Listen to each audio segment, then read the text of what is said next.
This is the biggest product Skims has ever sold. The collection is called Fits Everybody. Reports put it somewhere between $700 and $900 million in revenue. And this spring, a federal lawsuit landed claiming the name on it was never theirs. A self-funded designer named Denise Cesare says she has been selling clothing under the name Fits Everybody to a T since 2015, 4 years before Skims existed. Kim Kardashian's most famous collection is facing a lawsuit. Well, Skims, the clothing company founded by Kim Kardashian, will be paying $200,000 as part of a settlement.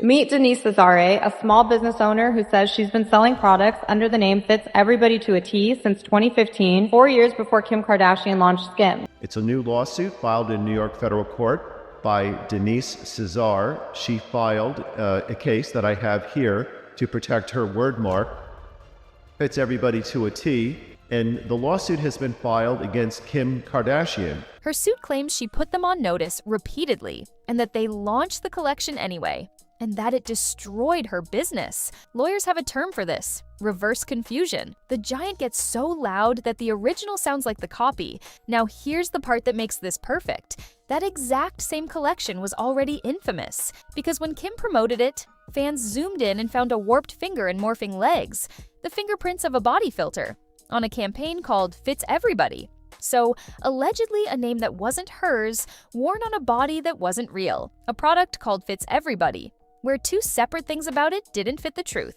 and that's just the newest one.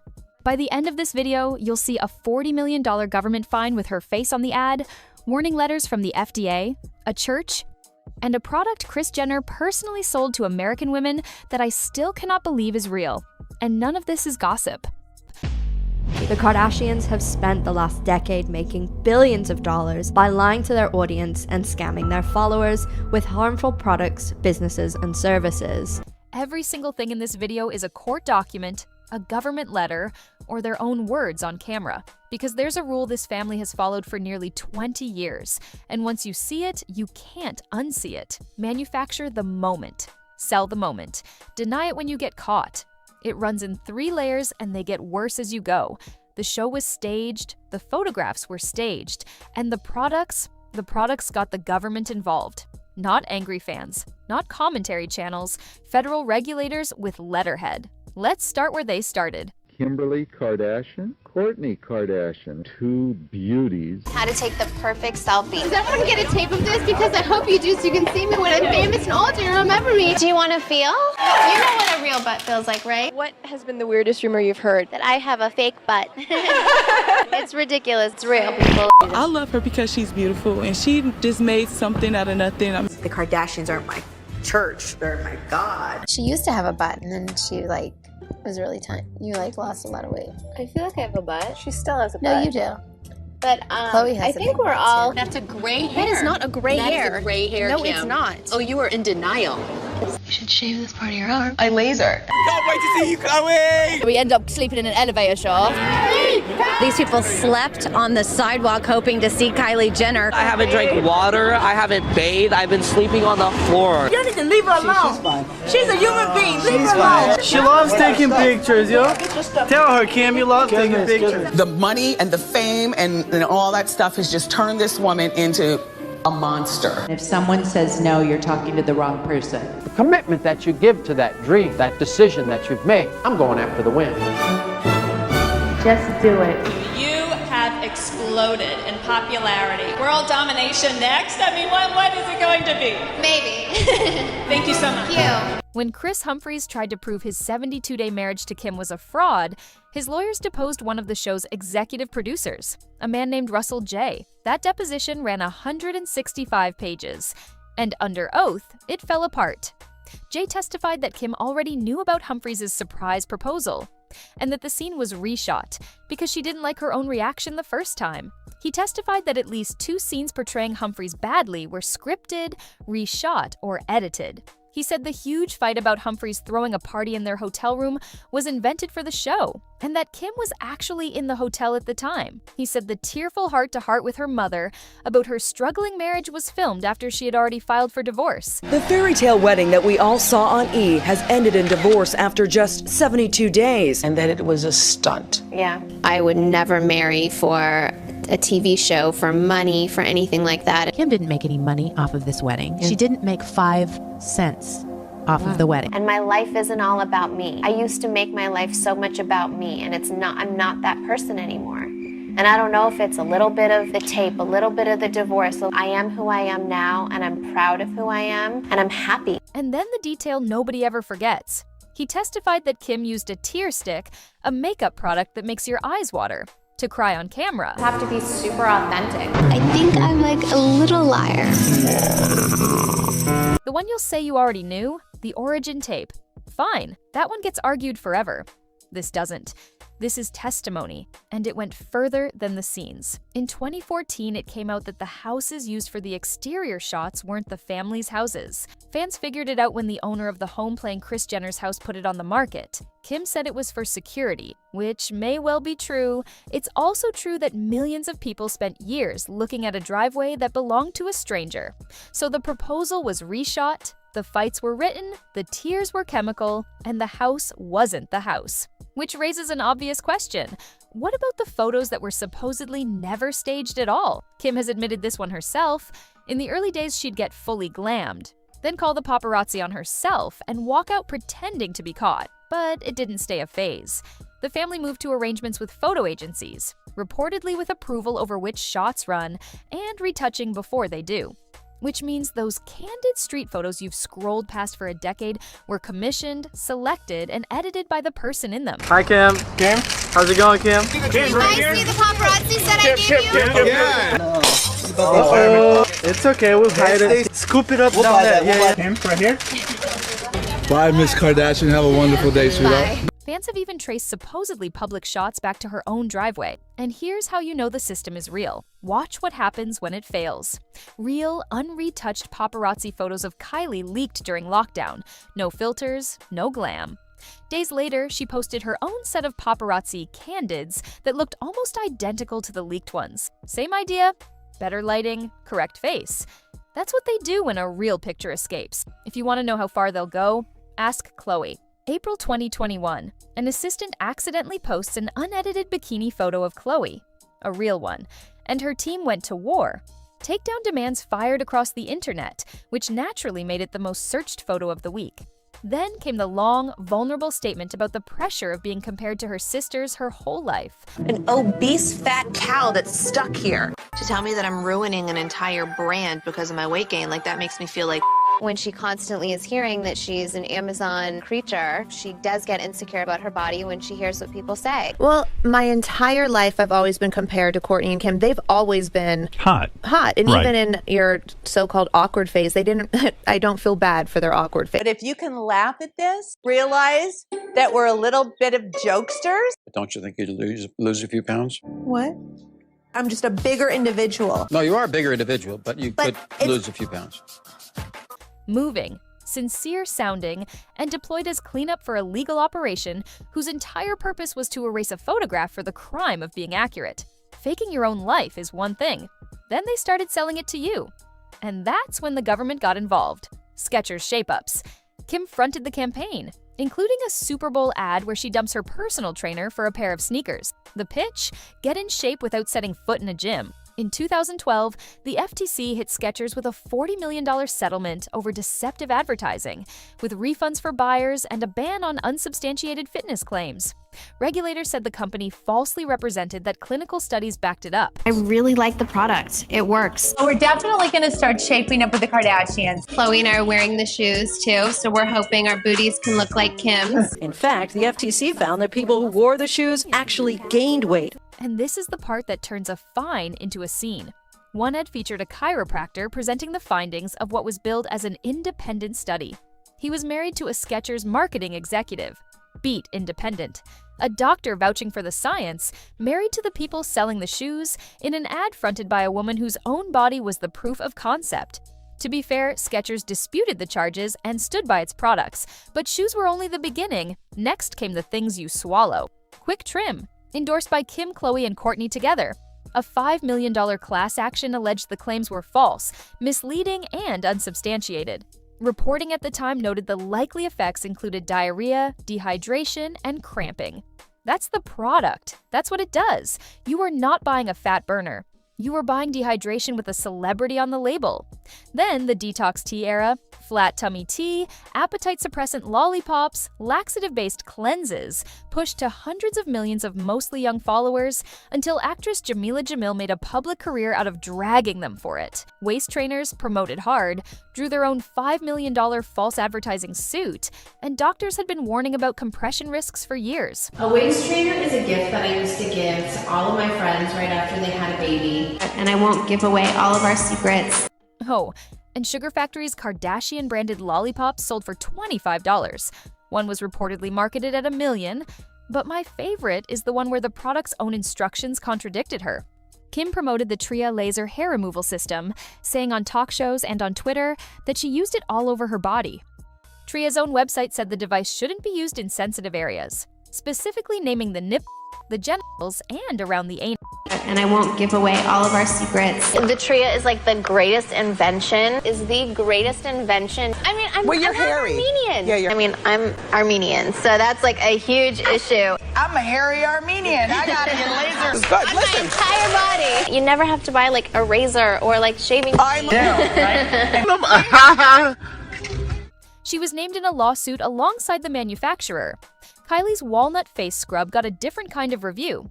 Dermatologists compared the crushed shells to shards of glass and called it one of the worst mechanical exfoliants you could put on your face, while she recommended it 2 to 3 times a week. Probably one of the worst mechanical exfoliants. So they're kind of like shards of glass almost. Incredibly abrasive, incredibly irritating the skin barrier. My walnut face scrub. I like to use it 2 to 3 times a week. It really is the secret recipe to soft, delicious skin. The walnut face scrub is really gentle. It's perfect for every day, so I'm obsessing. So that was a lie. So the face scrub is actually gentle enough to use a couple times a week, which I love because I'm obsessed with face scrub. Then the face wash promo, which is almost art. She washes her face for a few seconds. Experts say a proper cleanse takes about 60, while wearing a heavy filter that makes the result impossible to judge. And then she dries off and the towel comes away caked in foundation. The product failed, on camera, in its own ad, and somehow that footage made the final cut. Add the fake review accusations, and Kendall teasing a dramatic personal announcement that turned out to be a proactive commercial. I experience it, I'm very normal, and I understand you. I can connect with you. I'm gonna try and help. Let's go. For me, I can honestly say that the magic was proactive. I personally know what it feels like to have it. And Kendall wants everyone to try proactive. Really, it really does work. No, and I mean, we use it. Totally. Bad products get you sued? This next batch got letters from the FDA. The FDA sent a warning letter over Kim's Instagram endorsement of Skechers, a morning sickness drug, because the post omitted safety information for a medication aimed at pregnant women. Years later, the FDA had a similar problem with Khloé's video for the migraine drug Nurtec, flagging that it failed to present the contraindications, warnings, precautions, and adverse reactions with proper prominence. Then, the watchdog group Truth in Advertising went through their accounts and documented over 100 Instagram posts that were paid placements without being disclosed as ads, across 5 siblings for more than 24 companies. Kylie had the most. Kim was second. They were given a week before regulators were notified. Over 100 posts, 24 companies, not disclosed. At which point you have to ask the obvious question, is there anything on this earth that this family will not put its name on? No, and I can prove it. Kim Kardashian once cut the ribbon on public toilets in Times Square. This year, Kim Kardashian helped open their newest location at 142 West 42nd Street. Those adorable Charmin bears led a parade through Times Square, where Kim was presented with the key to unlock the 2010 Charmin restrooms. This is genuinely real. It was a Charmin promotion, and there are photographs of her beaming between 2 enormous toilet paper bears, saying she was happy to join them in giving the gift of restrooms. It's the 5th year in a row that Charmin is opening up a great, gorgeous, clean restrooms for, everyone to use in New York City. But the crown goes to the momager. Kris Jenner became the face of Zestra Essential Arousal Oils, a topical product for women, and delivered the pitch personally. Her words, "Men have had something to help them in the bedroom for years, and now it's our turn." She added that you can't always plan a romantic dinner or wait for a vacation to have amazing sex. I think Zestra's long overdue. I think men have had something to help them in the bedroom for years, and now it's our turn. Arousal oil, instant gratification. And why is everybody so afraid to talk about sex? Well, I'm not. And she described what it did for her as instant gratification. That's the woman who manages her daughter's careers, selling arousal oil on camera. Reports put her daughters rated up to $1 million for a single endorsement post, so at least the family is consistent. Everything has a price, including that. Selling strange products is harmless. Selling other people's work isn't. The Kendall plus Kylie vintage line printed the sisters' own faces over images of Tupac, Notorious B.I.G., Pink Floyd, Metallica, and Ozzy Osbourne at over $100 a shirt with no rights secured. Sharon Osbourne publicly called them out. Biggie's mother called it disrespectful, disgusting exploitation at its worst. The shirts were pulled and the sisters apologized. The Kimoji app, a developer, alleges they worked on the concept together before the trademark was filed without him. Kung Fu Factory sued over the Kardashian Hollywood game, claiming they'd pitched the concept and worked on it before being cut out. Hey, bestie. All allegations, all contested. And the one that's just funny, Kim sued Old Navy for running an ad with a model who looked like her, while she herself has been repeatedly accused of copying smaller designers and drew backlash for trying to trademark a name close to a small Black-owned beauty brand that got there first. Every one of those fights was with someone who could afford a lawyer. The next batch was aimed at the people who couldn't. In 2010, they launched the Kardashian card, a prepaid debit card marketed to teenage fans, loaded with fees, including an upfront charge just to own it. Consumer advocates and a state attorney general came down hard, and it was dead within weeks. The worst offender may be the new Kardashian card, named for the reality show Celebutantes. It's marketed to teenage girls. With this one, you don't need credit, you don't even need a bank account. But you do need a lot of money for fees. If you don't use the money that's in there, they actually deduct it or they charge you. Then Kris Jenner became the face and chairman of a for-profit business school located inside Trump Tower, charging students a reported $105,000 for a certificate from a non-accredited institution, meaning the credits transfer nowhere. The recruitment sweetener? A chance to win dinner with Kris herself. She has never attended college. Your future is waiting. What is your legacy?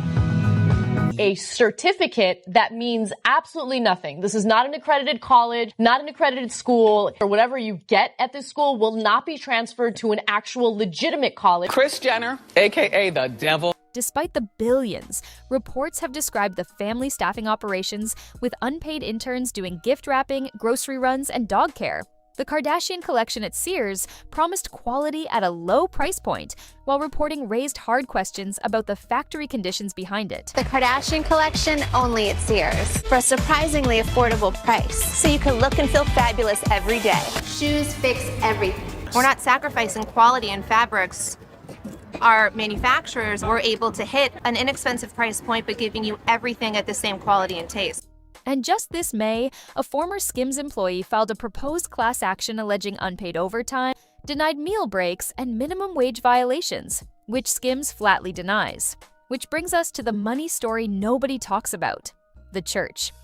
In 2009, Kris Jenner founded a church, the California Community Church. Its pastor, Brad Johnson, had led a 4,000-person congregation until an affair ended his marriage and his career, and he'd ended up working at Starbucks. Kris tracked him down and gave him a pulpit again. The church has been described as having no fixed building, holding services in hotels, and encouraging members to tithe 10% of their income. Kim has said publicly that she gives 10% of what she earns.